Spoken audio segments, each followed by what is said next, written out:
Hello and welcome to Gazzetta Football Korea, your beginner's guide podcast all about South Korean football. I'm your host, Martin Jones. No Yumi today. She is off covering Aston Villa versus Sheffield United for Korean media. However, I am joined by Tom Clark. Right, Tom. Hi, mate. If you're wondering why a new podcast has appeared on your phone or tablet today, well, we've got a midweek round of fixtures to review. Some interesting matches in Gameweek 7 with the top four playing each other, which we'll be talking about in this pod. No deep dive on any teams or places today, but plenty of K1 action to get stuck into. We'll also be looking forward to Gameweek 8 with really tasty fixture up at the top end between Pohang and Gangwon, and another one down at the bottom end between Incheon and Busan. Just before we get stuck into that though, Tom, you've been working on something fun recently. Yeah, it was just a little collaboration with Copper 90. They get all the press and media pictures and video from Korea, and one thing they noticed was all the mascots on it. So they just asked for if I knew anything about them, and the answer was no. But did a little bit of research, and yeah, it's quite funny because all these mascots have ridiculous backstories on the club websites, in Korean only for the most part, but each mascot has a web page, and they've all got these really elaborate histories that have been drawn up for them. So you've got like two invincible warriors willing to kill for Jeonbuk, which is, these are meant to be family friendly things, but they literally says that they could kill you with with stabbing you in one movement with their knife. And a couple of phoenixes from Gwangju, but their backstory is that they've always been there, but they just hid up in the mountains until Gwangju Sangmu left and were replaced by an authentic Gwangju team, and then they decided they'd come out of hibernation. It's all a bit strange, and a bit more than Fred the Red that you get at Man United, or Sammy the Shrimper down in Elvis the Eel at Southend United, Or Gunnosaurus at Arsenal. Yeah, I don't like to mention him, but yeah, I suppose he would be one of the more famous ones. He's probably the equivalent to Rika at Daegu, although maybe Daegu's mascot Rika is a little bit cuter. But even then, this cute hedgehog mascot, the media team at Daegu have created this elaborate backstory about how this new mascot for last season has beef with the older mascot who's been there for 20 odd years. They've got issues with each other. They seem to really go for the mascots out in Korea. Do you have a favourite out of the ones that you've seen? Probably Rika is probably the cutest of them all. The worst by far is FC Seoul's one. It's really weird, and it's got this Seoul Sun in Dream name, not just a name. It's very odd. Yeah, they're brilliant. They're so Korean, aren't they? And they seem to fall into three camps. That was my take on it. So it's either going to be a militaristic character, probably from outer space, or a cuddly animal, or in the case of Sangmu, a fruit. Yeah, they have three different types of persimmon as their mascots. So the army boys, they've got to keep healthy. Yeah, definitely. Yeah, don't want to be getting scurvy or anything like that.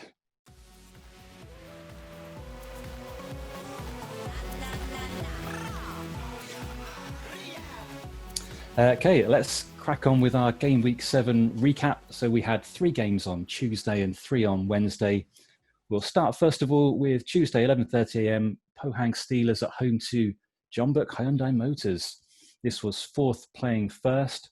Jeonbuk, despite being top, haven't been really pulling up trees and only once scored more than 2 goals in a game, albeit against FC Seoul. And a bit of a sense that they're grinding out wins more than anything. Pohang on a bit of a roller coaster. In their last 3 games, they've scored 4 and conceded 4, then scored 4. And this game itself was a bit of a roller coaster for them as well, taking the lead but then losing at the death. Yeah, well, Pohang are definitely the team to watch at the minute. There's always goals and drama in their games, and yeah, they shot themselves in the foot here. They were so close to a draw, which would be a really good result against Jeonbuk. They took the lead, and then Jeonbuk came back, which is credit to them. But the winner was, with a couple of minutes left in the game, time was almost up, and Jeonbuk had a corner, and you could tell it was a well-worked training move. One of the Jeonbuk players made the run to the front post and got the flick on, and but it was more about Pohang's failure to defend. It's absolutely shocking, like their inability to mark. And you point fingers, it was Palacios. He was with his man as they were taking the corner, and the guy, he didn't make any kind of incredible run. It's 2 meters he moved away from him, and that's all he needed. And he just had a completely free header at the back post. And apologies for, I can't remember who it was, but somebody on Twitter did point out that when they put a freeze, they paused the video. When the corner came in, 5 Pohang defenders had all been drawn to the near post, and as well as Palacios leaving his man. And even then, 5 of them at the near post, and they still Jeonbuk got ahead on it. And it's just, I mean, Palacios has really, really let his team down there. And his manager, his coaches, that they'll work on these. It's not something that just happens. They defend corners, they practice and practice and practice, and one guy doesn't do his job, and you lose. So, but credit to Jeonbuk, they went behind, they dug in, they came back, they scored 2 in the second half, and they got another win. They are a winning machine. With Pohang, I mean, they do seem to have a problem with corners. Do you think that's more individual errors from like the one we saw today, or do you think it's more of a systemic problem? I mean, they have conceded a few from corners. We pointed one out a couple of weeks ago, and it was O'Neill who let his man go. And I think because they tend to go man marking at corners. I'd say it's a problem for the players rather than the system. I mean, personally, I'm more of a fan of man marking than zonal marking at corners, but when it's man marking, it's quite easy to spot when somebody hasn't done their job as well. So I don't know if they are consistently conceding corners with man marking. Maybe they need to change and try something different and go zonal, or go half and half and have 3 guys across the 6-yard box free, and then the other guys man marking. I don't know, that they need to get on the training ground and work on it. Which, when there's a midweek game, doesn't leave you much time to train. Whether you have a rest day either side, type of stuff. But yeah, it's schoolboy stuff really. You just you'd be disappointed in amateur football if in the last minute someone's got a completely free header. So in professional game, then I'm sure Palacios got a right earful. Whether he could understand it or not, I don't know what his level of Korean is like, but I know from talking to Brandon that they have their translator with them at all times. Maybe he has a different one. I don't know if he speaks English or not, if it's just Spanish. But yeah, he does a bollocking work the same when it's coming from a translator. I'm not sure. Yeah, that's a really interesting point. Actually, I've never thought about that. Yeah, you need to make sure you get the Sean Dyche of translators in. I'd say when a Korean is shouting at you, it can be quite an aggressive sounding language as well. So I think you'd know what he was saying. And that's also now 3 games where Jeonbuk have got late winners. A couple of those after the 90th minute. What does that say about this Jeonbuk team? It just shows that they're the winning machine. They never know when to give up, which is credit to them, credit to the manager, their work rate. They've got quality on the bench as well, which makes a difference. They can bring on subs, or when you've got games close and the weather is getting hot and you need to rotate, they have a deep squad. So that kind of stuff makes a difference as well. But I'd just say it's probably says more about their winning mentality, that they've done this for years and they're used to winning, and they don't know when to give up, which is an amazing quality to have. And Alexander Palacevic, key player for Pohang, got stretched off in the second half. Any news on him? I haven't read anything. Doesn't mean that there hasn't been any news today. I might just not have seen it. But if he is out for any length of time, it's a huge blow for Pohang. He's clearly one of their best players. I mean, he's one of the best players in the league, and any team missing a player of his quality would struggle. And yeah, he makes Pohang tick. It'll be a huge loss, but hopefully he's not too serious, and we'll see him back playing again soon. Yeah, fingers crossed there for Palacevic. So your final score there was Pohang Steelers 1, Jeonbuk 2.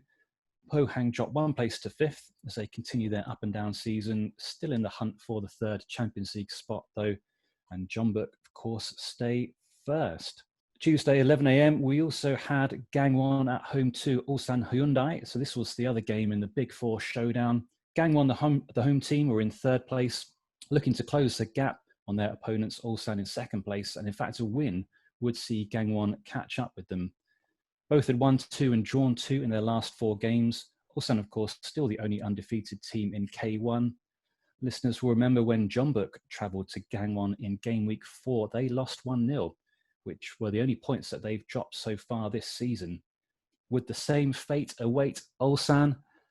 No, they came away with a 3-0 victory. Yeah, they were. It was a strange game actually. It's not 3-0. It didn't.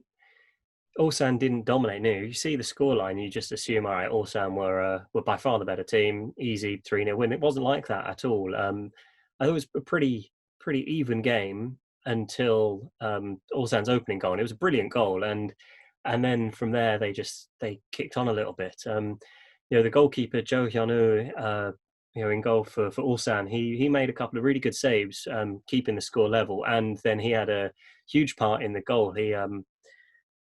His distribution was brilliant, absolute pinpoint pass out to the right wing to Lee Dong-kyung, who one touch to control, and then a diag from the right out to the left, beautiful pass, and then a cross came in for Jeonbuk who'd made a late run from midfield, and it was one of those from goalkeeper to back of the net, 10 seconds, 3 passes, great goal, really good team goal. One of those that you enjoy seeing, and then from there, Ulsan did then push on a bit.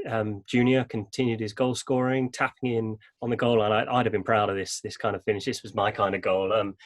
But possibly it was going in, but he would have looked stupid if he hadn't got the touch. It was probably hitting the inside of the post, and you'd probably say it was going in, but it might not have done. So he did the right thing. He poked it over the line, but then he did something that when I was playing, something I would never have done. He didn't take the penalty. He gave it away to somebody else. He let Big Bjorn take it and score his first goal for the club, which I thought was very kind of him. And he's clearly a much nicer, selfless person than I am. But good win for Ulsan. Tough for Gangwon, who they played okay. They didn't deserve to lose 3-0. And it's against Ulsan as well at the end of the day. And you mentioned the second goal. We have been seeing a lot of good counter-attacking goals in K1. And we talked about this last pod and on previous pods about the type of goals you prefer. But there have been a lot of very good counter-attacking goals. And I think one thing I picked up, you do seem to get a lot of players in K1, particularly midfielders who are quick and technically proficient and able to just transition really well from back to front. So yeah, counter-attacking goals is your thing. Get onto the K-League. So that game finished there, Gangwon 0, Ulsan 3. Gangwon stay third, albeit now on negative goal difference. Ulsan stay second, but they have now opened up a bit of daylight between them and the chasing pack. Tuesday, 11:30 a.m, we had Songnam at home to Suwon Bluewings, a game that was slightly overshadowed by the other two. Early season surprise package, Songnam looking to get back to winning ways after a couple of losses. They were in 6th. Hoping to take advantage of a Suwon side who've been struggling this season and in danger of getting drawn into a relegation scrap. They were down in 10th. Both teams looking slightly lacklustre in front of goal, both having only scored 5 so far in the 6 matches we've had. Bit of a local derby, this one, given the proximity of the teams. And it's also the first airborne derby of the season, the Magpies against the Bluewings. And it was the Bluewings of Suwon who were flying high. Yeah, I think we all had this down as a home win. I think maybe a draw, but we certainly didn't see Suwon going away from home and winning this, and they deserved to. Songnam were poor.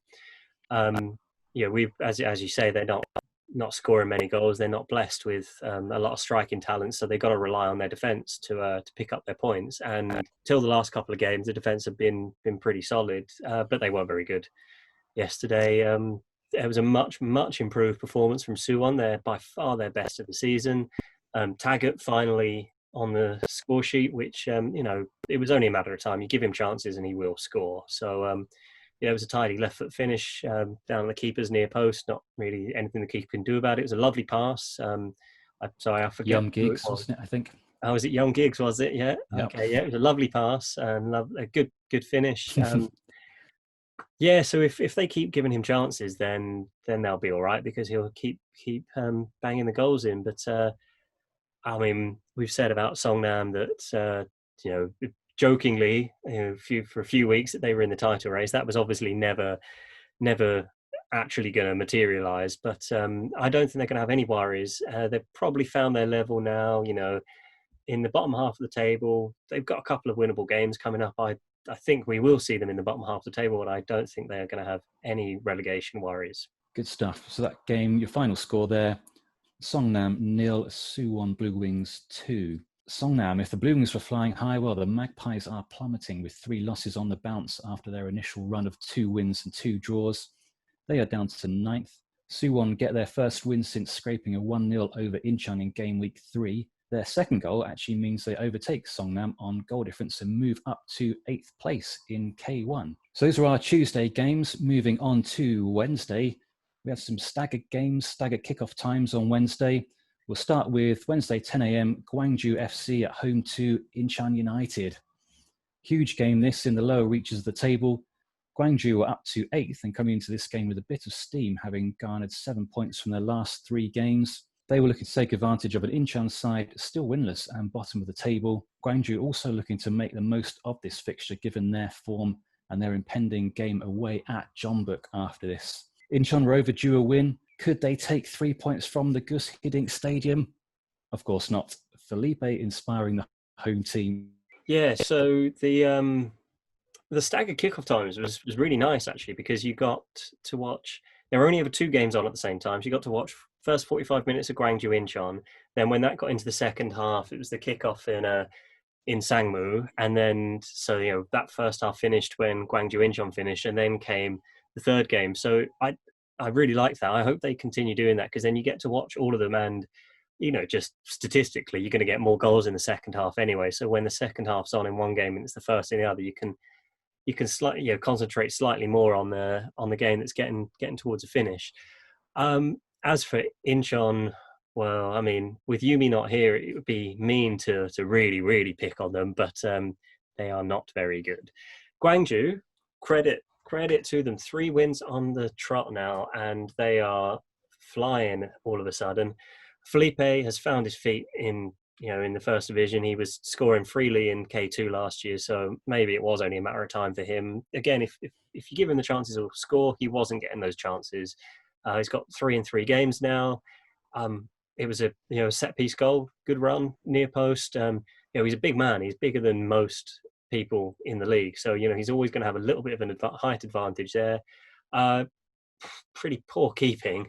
It was a good header, but the keeper was already like half on the floor diving by the time the header got to him. And it's like, had he just stood up, it might have just bounced off his chest. But Felipe, got the effort on target. Kim Jong-hwan made it 2 in the second half. Another counter-attack goal, really fast from box to box. But that, I think, says a lot about Incheon, because when you watch it back, Incheon had more players back than Gwangju had going forward, but Gwangju just had more desire. It just seemed that the Gwangju players wanted to get on the end of the ball, and the Incheon players didn't particularly want to track back, which doesn't bode well for Incheon going forward. Mahazi did think he'd given Incheon a chance a couple of minutes later. His goal was ruled out. The commentators I was listening to on the Korean feed were calling offside, and you saw the replay, and it was offside. It also looked like it hit somebody's hand on the way in as well. So there's no real controversy with that. Although I did actually send a tweet out before the game had finished that it finished 2-0, because I thought the referee was blowing the full-time whistle, but it was actually he was blowing that he was going to go and check the video, and I think I wasn't quite listening to the commentators very well, or I missed something. So he was walking off the pitch, and I thought, why are the players still staying on the pitch? He was walking over to the monitor, and they did get a penalty, but it was almost the last kick of the game. There was never a chance of getting a second. But for a team where the manager says he is concentrating on their defence, it's not working. So maybe they need to concentrate on the attack, because they've only scored 3, and that's including in 7 games, and that's including a last-minute meaningless penalty. So the attack isn't working either. And if you're concentrating on something and you're not working, maybe try something different. But On the plus side, Incheon didn't concede a penalty. Okay, so yeah, some positives there. You mentioned the late goal, a few late goals this game week, and I think it comes back to what you're saying about teams really hitting their stride now and got that fitness and drive now, which they maybe didn't have earlier on in the season to stay in games right until the end. So that game finished there. Gwangju 2, Incheon 1. Gwangju make it 10 points from 4 games. They move up a spot to 7th, but now part of a 5-team pack chasing that final Champions League spot.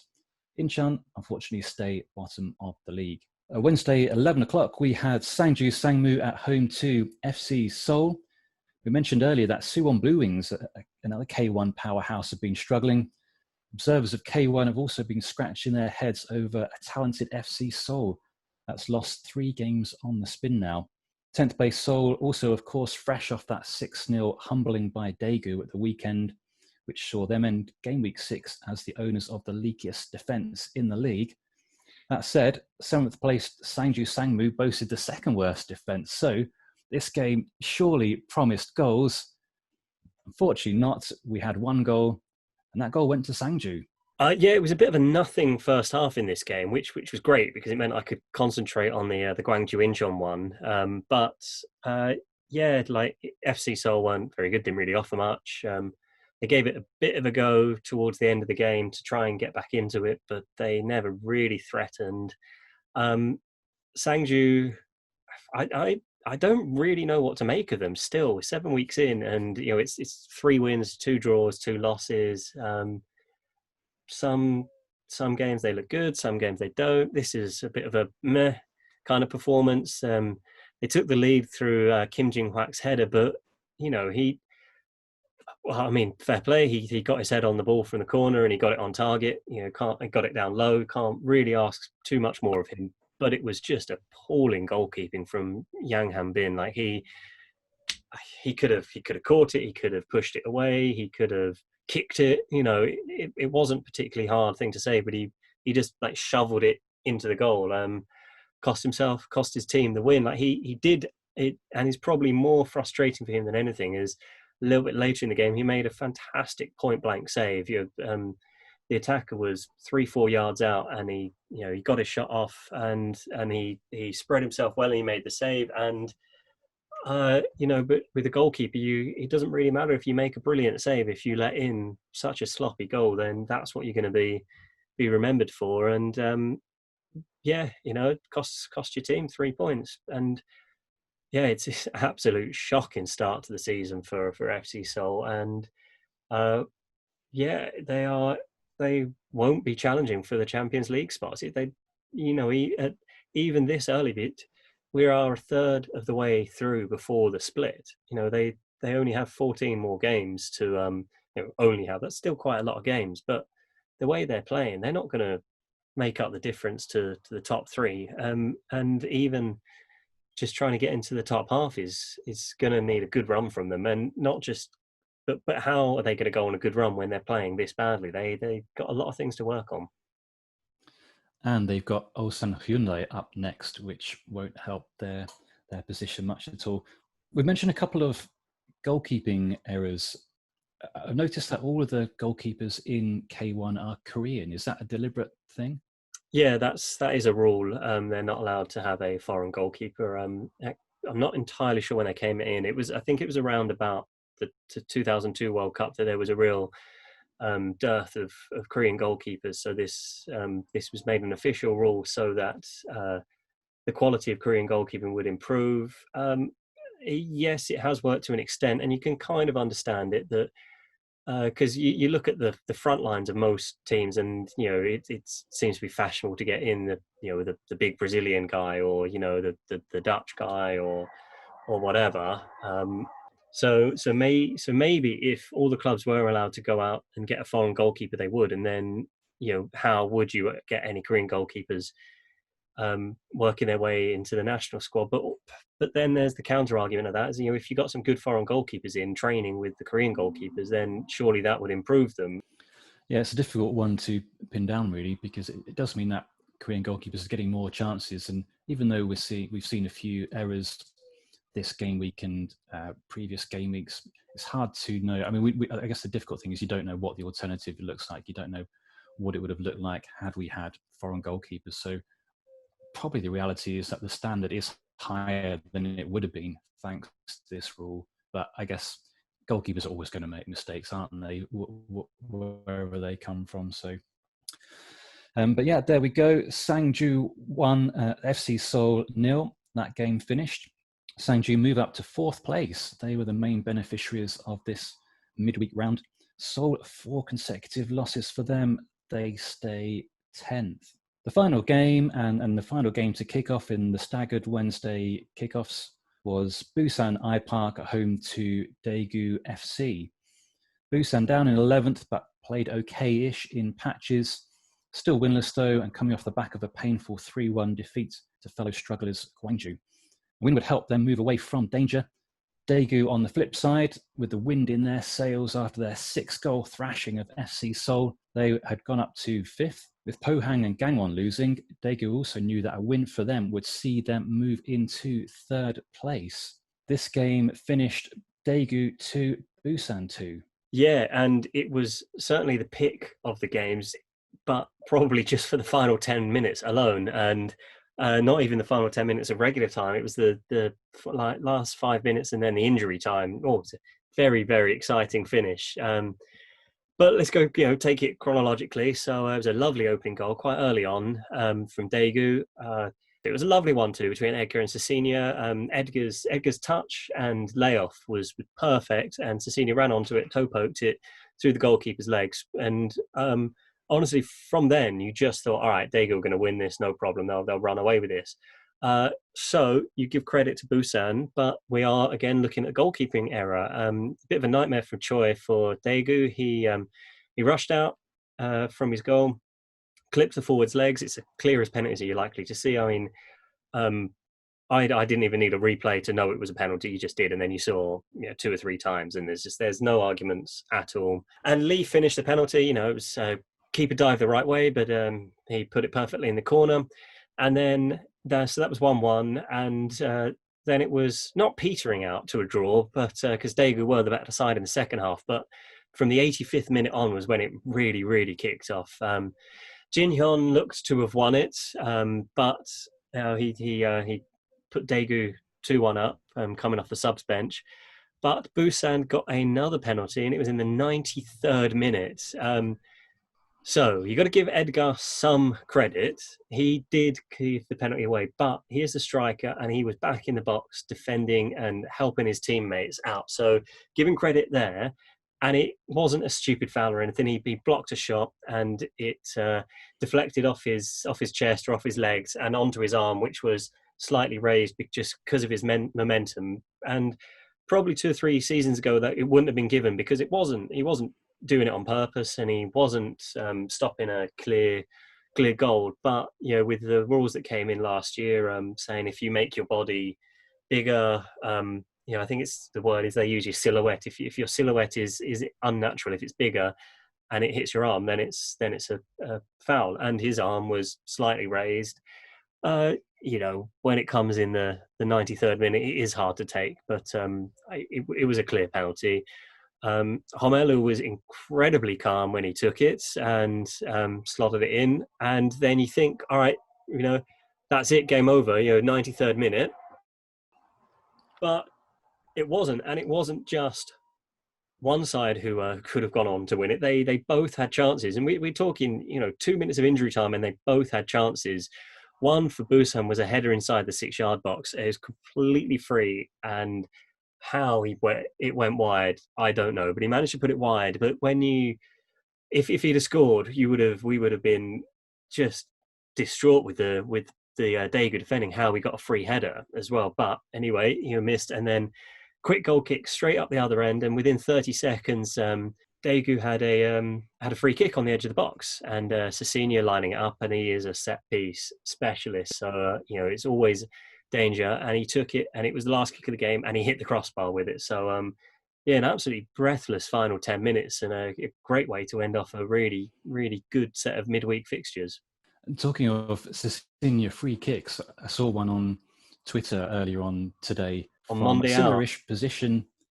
Mondial, yes, I think that's right. Yeah, it was. Yeah, but similar position, but further out at 35 yards out. I would have said, but yeah, just rocketed it into the top left corner. So yeah, he's got that in his proverbial locker, as they say. Yeah, But absolutely. again, The Mondial guys have been doing a whole thing of great footballers you've never heard of, and obviously maybe half the listeners here do know about Korean football and have known about Cesinha for a few years. But for those who haven't and have just heard about him this season, he is a very good player. I think he's been captaining the team the last few games as well, so he's clearly well respected in the locker room, and he's great on. Well, at least I was going to say great on penalties, but great. I think he was trying to help his own goalkeeper out, wasn't he, with the Busan penalty? I don't know if you saw this. No, I Homelu, didn't when he see was that. taking No. his penalty. I saw back on Twitter. I don't spend all my time on Twitter just in case my boss is listening, but I saw some pictures sort of from behind the penalty taker, Homelu, when he was stepping up, and Homelu and Cesinha are good friends off the pitch. And Cesinha was just pointing to his right-hand side and telling the goalkeeper which way to go. Homelu went that way, but the goalkeeper went the other way. So Cesinha was gutted, and that was, of course, the equaliser at the end. So, yeah, Cesinha, not someone I certainly knew about before getting into K-League this season, but he's definitely on the radar.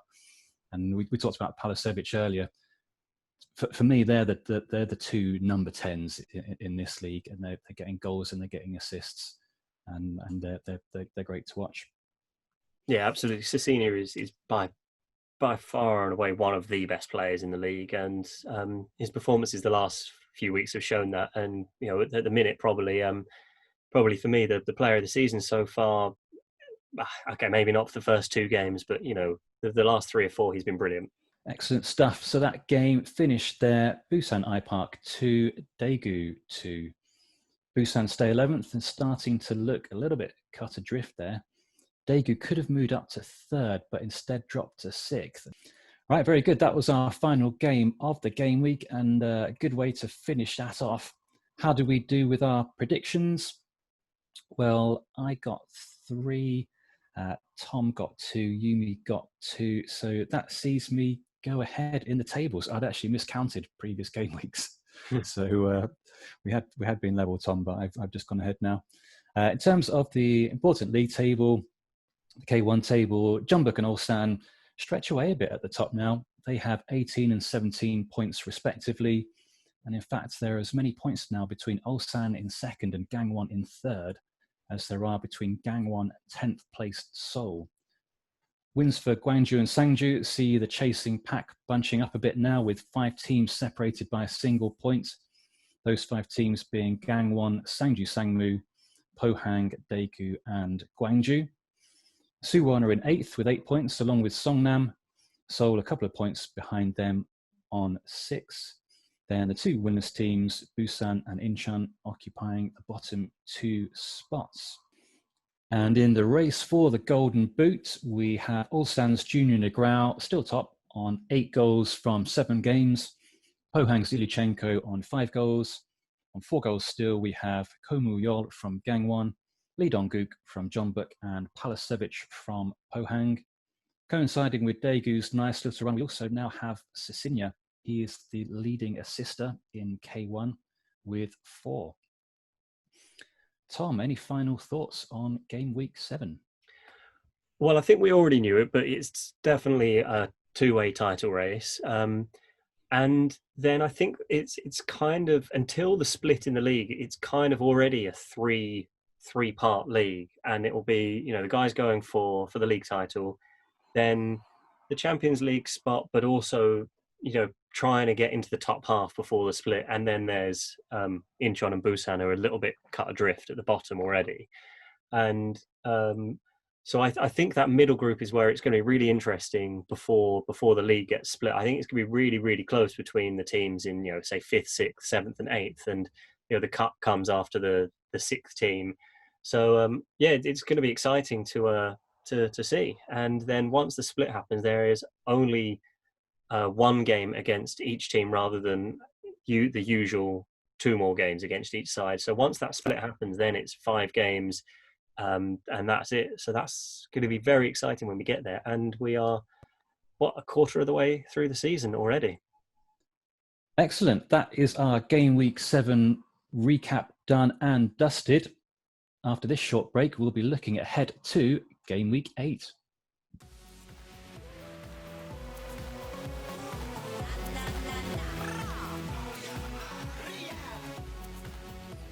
Right, Game Week 8. No early games, given we're getting into the summer months in Korea.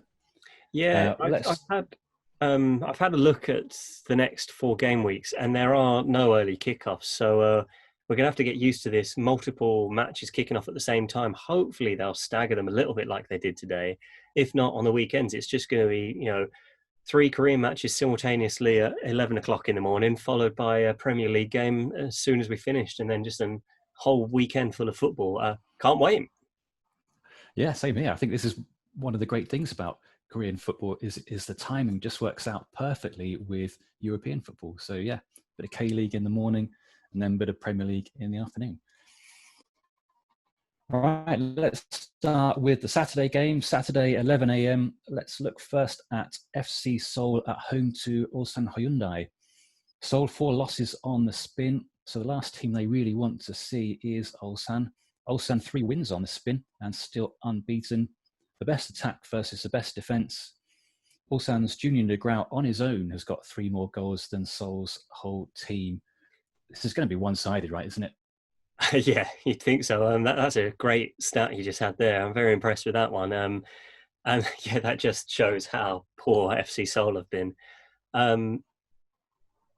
Yeah, Jeonbuk are capable of grinding out wins every week, so Ulsan just have to keep winning as well.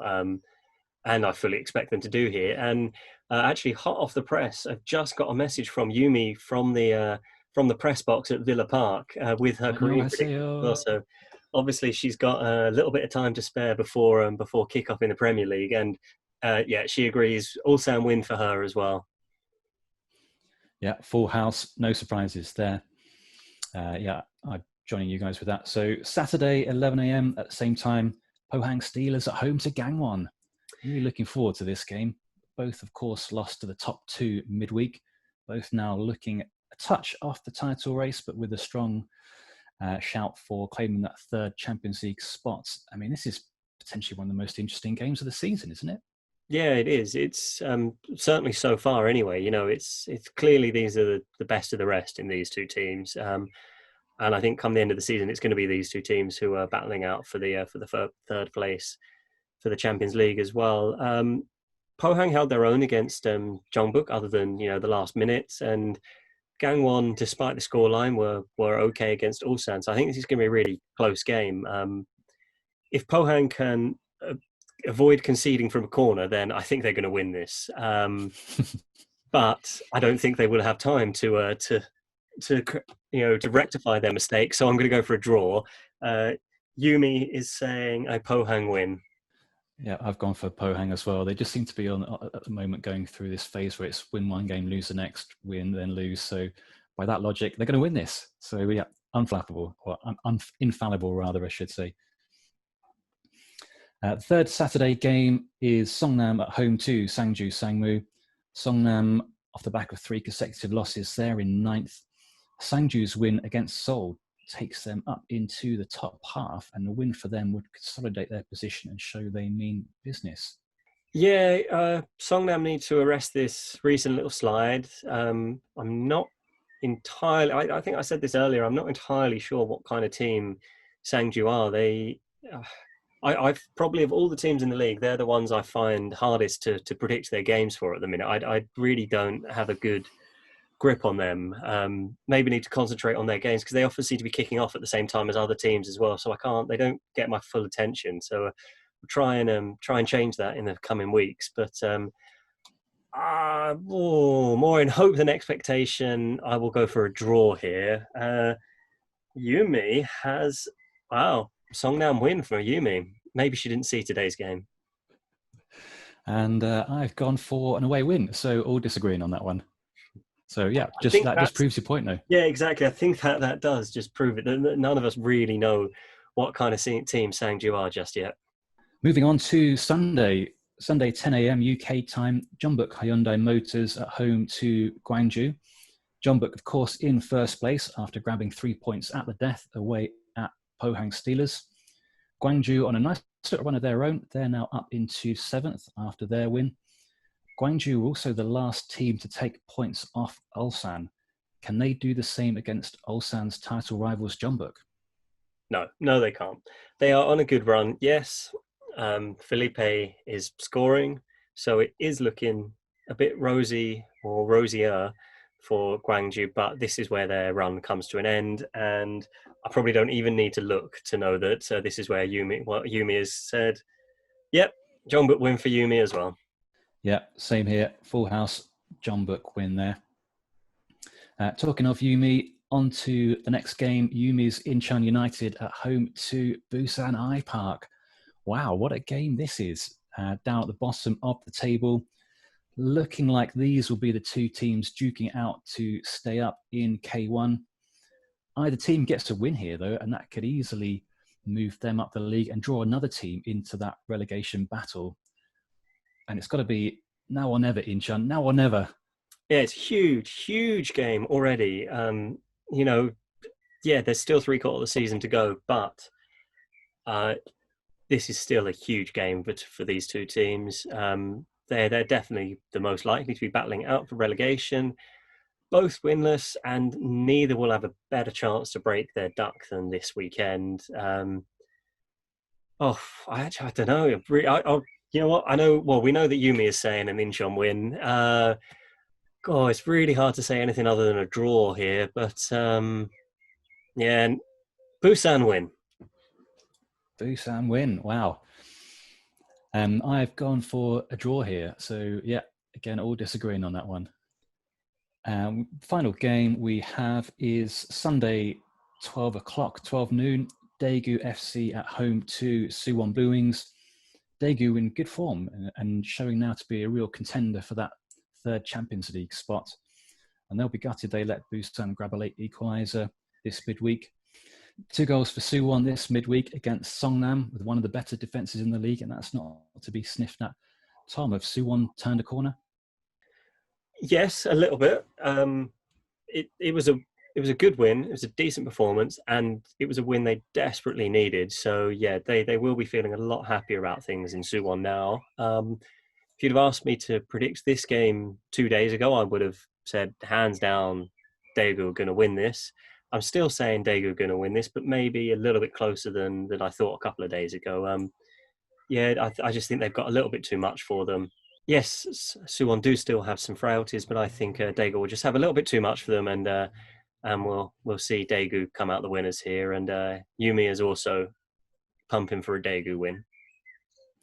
Yeah, same here. Daegu for me as well. Cesinha on great form.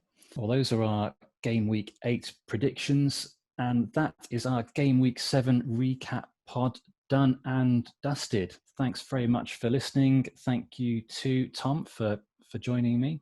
Oh, it's a pleasure. Always fun to talk football, and nice to get to do it in the midweek, and just in time to go and grab a beer and watch some Premier League as well. What a perfect Wednesday. Excellent. Hopefully we'll have Yumi back as well at the weekend. Otherwise, thank you very much, listener. Stay subscribed, and we'll see you later for some more Korean football action.